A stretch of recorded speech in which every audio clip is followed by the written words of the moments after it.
بسم اللہ الرحمن الرحیم رب اشرح لی صدری ویسر لی امری۔ السلام علیکم بچوں، امید ہے آپ سب خیریت سے اور صحت مند ہوں گے۔ آج ہمارے پہلے چیپٹر کا تیسرا لیکچر ہے۔ پہلے دو میں ہم نے عباسی تحریک کا پس منظر، اس کا ارتقاء، پھر اس کا عروج اور اس کی کامیابی، اس حوالے سے مارکہ ذات تک ہم نے دیکھا تھا، جائزہ لیا تھا۔ آج کا ہمارا لیکچر جو ہے وہ اس تحریک کی کامیابی کے اسباب کا جائزہ لینے پر مشتمل ہے۔ آپ کی کتاب میں بچوں مختلف پوائنٹ درج ہیں، اور ویسے بھی آپ جب واقعات پڑھتے ہیں، میں نے آپ کو ڈیٹیل سے پڑھا ہے، تو اسی میں در حقیقت کامیابی کے اسباب آپ کو نظر آتے ہیں، اور آپ اگر غور سے اسٹڈی کریں تو اس میں سے بھی آپ کافی پوائنٹس نکال سکتے ہیں۔ بہرحال جو آپ کی کتاب میں درج ہے اس میں سب سے پہلے ہے زوال پذیر بنو امیہ کی حکومت۔ ہم نے جیسے مرکز ذات کے دوران پڑھا کہ آخری بنو امیہ کا جو حکمران تھا مروان ثانی تھا، اور اس کے بارے میں کہا جاتا ہے کہ یہ بہادر بھی تھا، معاملہ فہم بھی تھا، لیکن اس کی عمر کافی ہو چکی تھی، اور جو حکومت اس کو ملی تھی ورثے میں وہ ظاہر اندرونی اور بیرونی سازشوں کا شکار تھی، جس کے بارے میں ہم نے ڈیٹیل پڑھی کہ یمنی اور مصری آپس میں باہم دست و گریبان تھے، بنو عباس کی تحریک الگ چل رہی تھی، خارجی الگ برسر پیکار تھے، پھر فوج دھڑے بندی کا شکار تھی۔ جس طریقے سے مارکہ ذات کے دوران فوج نے بد نظمی دکھائی وہ ان کی شکست کا باعث بنی۔ شاہ معین الدین ندوی اپنی کتاب میں لکھتے ہیں، اس بارے میں انہوں نے تبصرہ کیا اور بڑا اچھا اور جامع ہے کہ مروان کے پاس فوج، ہمت اور بہادری کسی چیز کی کمی نہ تھی۔ اس نے پامردی سے مقابلہ کیا، لیکن ایک طرف عباسیوں کے فاتحانہ ولولے اور دوسری طرف ایک زوال پذیر ہوئی حکومت کا تھکا ہوا فرما روا تھا۔ پھر دوسرا جو ہے وہ عربوں کی آپس کی خانہ جنگی۔ عباسی تحریک بڑی مضبوط اور مربوط تھی، یہ عجمیوں پر مشتمل تحریک تھی۔ اس میں خاص طور پر جو عنصر نمایاں تھا وہ ایرانیوں اور خراسانیوں کا تھا، اور انہوں نے اپنی اس تحریک کو جو منظم کیا وہ عربوں کے خلاف نفرت کے جذبے کے تحت کیا، جبکہ دوسری جانب جو خود عرب قبائل تھے وہ آپس کے باہمی چپکلشوں اور عداوتوں کا شکار تھے۔ ہونا تو یہ چاہیے تھا کہ اس سخت گھڑی میں یہ قبائل جو ہیں عرب کے آپس کی عداوتوں کو، عصبیتوں کو بھلا دیتے، لیکن انہوں نے بجائے بھلانے کے خانہ جنگی کسی کیفیت پیدا کی ہوئی تھی۔ ہم نے پیچھے پڑھا کہ مصری اور یمنی آپس میں برسر پیکار تھے۔ نصر بن سیار نے مصریوں کی حمایت میں یمنیوں کا جو جدی کرمانی کو جو یمنیوں کا سردار تھا اس کو دھوکے سے قتل کیا، اور ظاہر ہے یہ دھوکہ اس کو پھر بڑا مہنگا پڑا، اور اس کے بیٹے جو علی کرمانی تھا اس نے ابو مسلم خراسانی سے اتحاد کر لیا، اور خود پھر عربوں کی جو آپس کی چپکلش تھی یہی پھر بعد میں ان کی شکست کا باعث بن گئی۔ پھر ایک اور جو اہم پہلو ہے وہ عوامی تعاون ہے عباسی تحریک کے ساتھ۔ امیر معاویہ اور بعد کے جتنے بھی بنو امیہ کے حکمران تھے انہوں نے بڑے اپنے تدبر سے اور سیاست سے بنو امیہ کی حکومت کو مستحکم کیا، اور ان کو عام لوگوں کا تعاون چاہے انہوں نے جیسے بھی حاصل کیا، سیاسی فائدے دے کر یا مالی فائدے دے کر، لیکن بہرحال انہوں نے اس تعاون کے بنا پر اپنی حکومت کو مضبوط کیے رکھا۔ لیکن آخر کے جو بنو امیہ کے خلفاء تھے وہ نااہل تھے، اور اسی وجہ سے یہ اپنی عوامی مقبولیت کھو بیٹھے،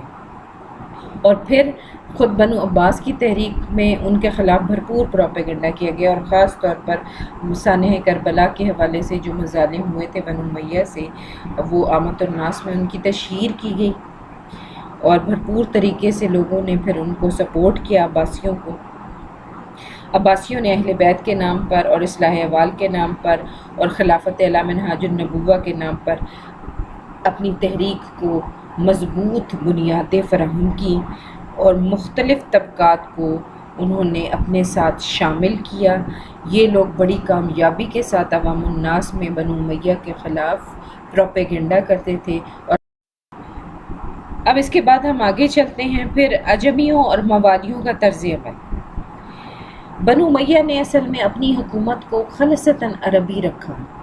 انہوں نے نہ صرف عربی تہذیب اور تمدن کی سرپرستی کی بلکہ جتنے بھی اہم انتظامی عہدے تھے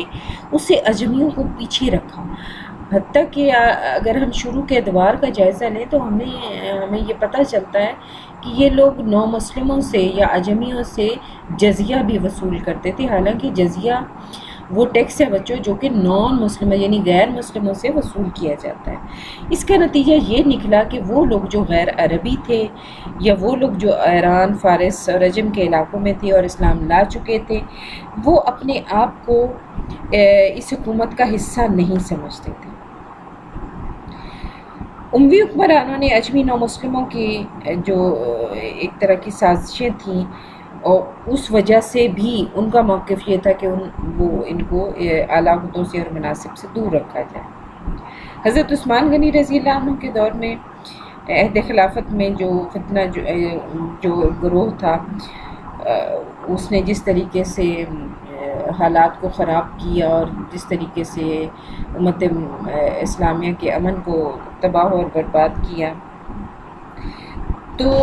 اس بنا پر بھی یہ لوگ ناقابل اعتماد قرار پائے۔ اب یہ جو عباسی تحریک تھی اس کی پشت پناہی یا پیچھے جو عنصر تھا وہ زیادہ اجمیوں اور موالیوں کا ہی تھا۔ یہ لوگ نسلی خاندانی امامت اور خلافت کے تصور کے قائل تھے اور چنانچہ اس وجہ سے وہ حضور صلی اللہ علیہ وسلم سے قرابت داری کے دعویٰ دار ہونے کی وجہ سے ہاشمیوں اور عباسیوں کو سپورٹ کرتے تھے۔ اور یہ بات بھی ذہن میں رکھیں کہ اس تحریک کا یعنی عباسی تحریک کا جو اصل مرکز تھا وہ شام اور حجاز کی سرزمین کی بجائے ایران اور خراسان سے اٹھا۔ جیسے ہم نے پڑھا تھا پیچھے کہ ابو مسلم خراسانی نے جو تحریک کا اعلان کیا تھا وہ خراسان کے گاؤں میں کیا تھا، سفید اج کے مقام پر، اور یہیں پر ان کو زیادہ پذیرائی حاصل ہوئی۔ پھر اس کے بعد ایک اور پوائنٹ ہے بنو امیہ کے جو عمال تھے ان کی زیادتیاں۔ اس میں حجاج بن یوسف کے حوالے سے بھی بڑا اس کا ریکارڈ ہے کہ کس طریقے سے وہ عام لوگوں پر یا حکومت کے مخالفین پر ظلم اور ستم کے پہاڑ توڑا کرتا تھا۔ سختی روا رکھتے تھے یہ لوگ عوام الناس پر۔ شروع میں انہوں نے انتہائی سختی کے ساتھ کوفیوں اور عراقیوں کی جو مفسدانہ سرگرمیاں تھیں ان کے خلاف اقدامات کیے اور تشدد بھی کیا انہوں نے۔ اس کا نتیجہ یہ نکلا کہ عوام الناس میں بنو امیہ کے خلاف ایک بے چینی اور اضطراب دکھائی دیتا تھا، اور اسی بے چینی اور اضطراب کو بنو عباس کی تحریک میں بھرپور طریقے سے اپنے فائدے کے لیے استعمال کیا گیا، کیونکہ جب یہ لوگ عباسی دائی جیسے میں نے تذکرہ کیا کہ عراق اور خراسان میں پھیلے ہوئے تھے تو یہ عوام الناس سے اپنی ہمدردیاں جتاتے، اور جب یہ لوگ بیان کرتے تھے بنو امیہ کے مظالم کے قصے تو عوام کی بھرپور تائید ان کو حاصل ہوتی تھی۔ اور دوسرا ایک پہلو یہ بھی ہے کہ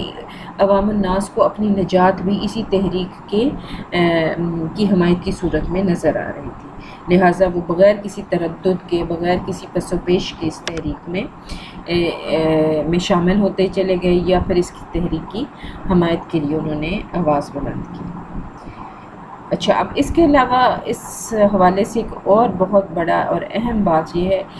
کہ خلیفہ جو کہ پوری امت کا نمائندہ ہوتا ہے اور پورے جتنے بھی اس مملکت اسلامیہ کے صوبے تھے وہ سب کا نمائندہ تھا، لیکن بدقسمتی سے خود مروان بھی عربی قومیت اور عصبیت سے مبرہ نہیں تھا۔ بے شک وہ بہادر تھا، مستقل مزاج بھی تھا، معاملہ فہم بھی تھا،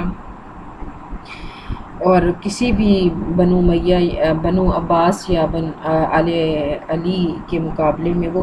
کم نہیں تھا، لیکن اس تمام کے باوجود یہ شخص قبائلی عصبیت کا شکار تھا۔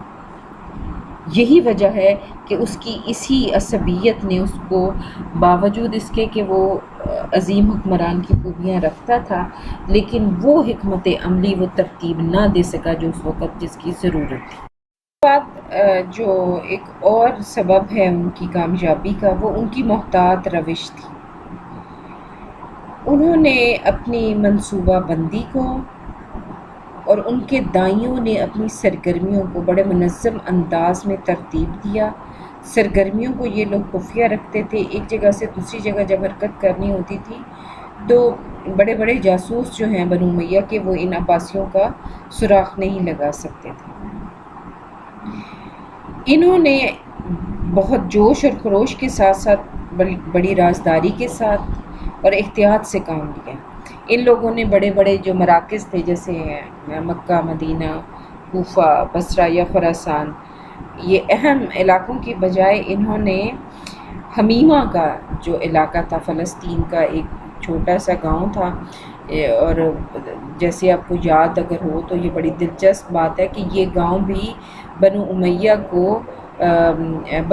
نے بنو عباس کو بطور جاگیر عطا کیا تھا، اور اسی علاقے کو پھر انہوں نے اپنی سرگرمیوں کا مرکز بنایا۔ یہ ان کی اسی احتیاط کرنے کی پالیسی تھی، اس کی حکمت عملی کا نتیجہ تھا کہ بنو امیہ کے سراغ رسان آخری دم تک عباسیوں کی ان سرگرمیوں کا سراغ ہی نہیں لگا سکے، اور جب ان کو اس بات کا پتہ چلا کہ ان کے اصل کرتا دھرتا اس تحریک کے کون ہے، اس وقت تک وہ تحریک اتنی پھیل چکی تھی کہ اس کو کنٹرول کرنا ان لوگوں کے بس میں رہا ہی نہیں، اور حشام کے بعد تو بالکل اس کے جانشین نااہل تھے، اور وہ بالکل بھی اس تحریک کو کچلنے کے لیے کچھ نہ کر سکے۔ پھر اس کے بعد ایک اور اہم پوائنٹ یہ ہے کہ بنو عباس اس سے پہلے بنو امیہ کے ساتھ ان کے تعلقات کشیدہ نہیں تھے، بڑے خاموشی کے ساتھ یہ لوگ حمیمہ میں مقیم تھے، لیکن ان دونوں خاندانوں کے درمیان جو کشیدگی کا آغاز ہوا، جس کا پوائنٹ میں نے پیچھے ڈسکس بھی کیا تھا، میں اس کو دوبارہ سے دہرا دیتی ہوں کہ جب ولید جو خلیفہ تھا ان کا بنو امیہ کا، اس کے تعلقات جو ہیں علی بن عبداللہ کے ساتھ خراب ہوئے، جب انہوں نے عبداللہ بن جعفر بن ابی طالب کی بیٹی لبابہ سے نکاح کیا، اور یہ جو خاتون تھی لبابہ، یہ ولید کی سوتیلی ماں تھی اور یہ ان کی دوسری شادی تھی، لہٰذا ولید نے علی بن عبداللہ کو اس فعل کو اپنی توہین سمجھا اور ان کو بلا کر 70 کوڑے مارے اور ان کو نظر بند بھی کیا گیا، اور بعد ازاں پھر ان کا جو ہے پورے جو ہے دمشق میں ان کو لوگوں کے سامنے سر عام جو ہے اونٹ پر بٹھا کر یہ صدا لگوائی گئی کہ یہ شخص دروغ گو ہے۔ یہ اتنا ذلت آمیز سلوک تھا کہ اس کو بنو عباس نے اپنے لیے بہت بڑی توہین سمجھا، اور اب یہ خاندان باقاعدہ طور پر بنو امیہ کے خلاف جو ہے وہ پلاننگ کرنے لگا ان کے اقتدار کو ختم کرنے کے لیے۔ پھر اس کے بعد ایک اور جو مین پوائنٹ اس حوالے سے ہے، وہ ایک شخص جس کے بارے میں ہم نے تھوڑی ڈیٹیل پہلے سے پڑھی ہے، وہ ابو مسلم خراسانی، اس کی قیادت۔ اس نے نہایت ہوشیاری سے، نہایت منصوبہ بندی سے اس تحریک کو پورے خراسان میں پھیلا دیا۔ جگہ جگہ اس نے نقیب اور دائی مقرر کیے، اور صرف واحد اس شخص کی وجہ سے یہ تحریک اس قابل ہو گئی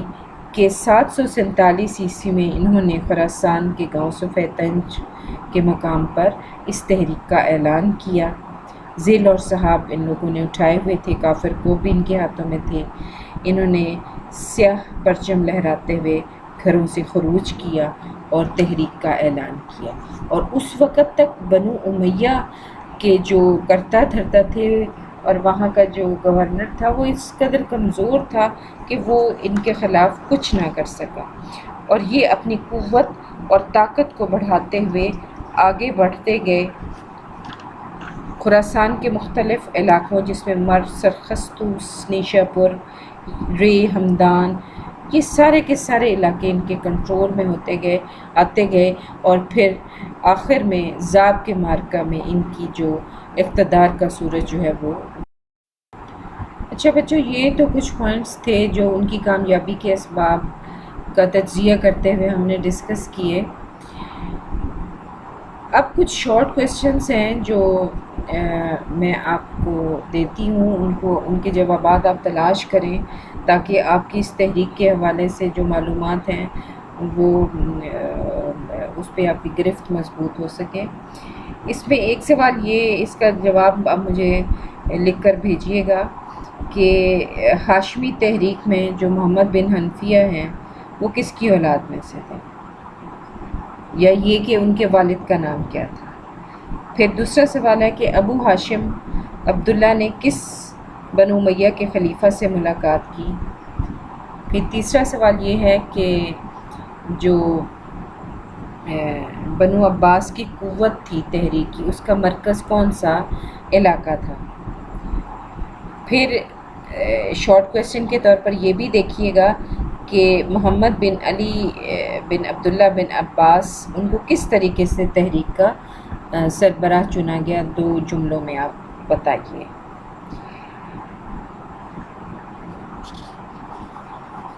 پھر اس کے بعد ایک اور سوال نوٹ کریں کہ ابو مسلم خراسانی کا اصل نام کیا تھا، اسی سے ریلیٹڈ یہ کہ اس کی تاریخ پیدائش اور جائے پیدائش کون سی تھی۔ پھر ایک اور سوال ہے کہ عیسیٰ بن موسیٰ کے بارے میں بتائیں کہ وہ کون تھا اور عباسی تحریک میں اس کا کیا حصہ ہے۔ پھر ابو مسلم نے جدی کرمانی کے بیٹوں کو کیوں قتل کرایا، یہ اگلا سوال ہے۔ پھر ایک اور سوال نوٹ کریں کہ کس جنگ کے نتیجے میں بنو امیہ کی خلافت ختم ہوئی۔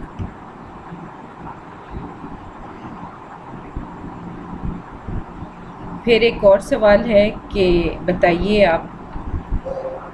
کہ بنو عباس کی جو تحریک ہے اس کی کامیابی کے بعد کس تہذیب کو فروغ حاصل ہو، یا دوسرے الفاظ میں کہہ لیں کہ بنو عباس نے کس تہذیب کی سرپرستی کی۔ ٹھیک ہو گیا۔ پھر آخری بنو امیہ کا حکمران، اس کا نام آپ کو آنا چاہیے۔ باقاعدہ عباسی خلافت کا آغاز کب ہوا اور کب ابو العباس عبداللہ صفہ کی بیعت خلافت کی گئی۔ پھر حضرت عباس کون تھے، عبداللہ بن عباس وہ کون تھے، اور پھر اس کے علاوہ آپ یہ جواب بھی تلاش کریں کہ ابو عبداللہ عباس کی جو بیعت خلافت ہے وہ کس تاریخ کو اور کہاں پر ہوئی۔ مروان کا قتل کس مقام پر کیا گیا۔ یہ وہ سارے سوالات ہیں جن کے جوابات آپ لوگ تلاش کر کے رکھنا، اور میں کلاس میں آپ سے یہ کویسچن پوچھوں گی بھی، آپ اس کے آنسر کرنا۔ اور اس کے علاوہ اگر یہ آج کا ہمارا لیکچر تھا، کوئی مشکل ہو تو آپ لوگ مجھ سے ڈائریکٹ کانٹیکٹ کر کے اس کے بارے میں بات کر سکتے ہیں۔ کوئی پرابلم ہے کسی نقطے کو سمجھنے کے حوالے سے، اس کو بھی ڈسکس کیا جا سکتا ہے۔ آج کا ہمارا لیکچر جو ہے اسی بات پہ ختم ہوتا ہے۔ اللہ حافظ۔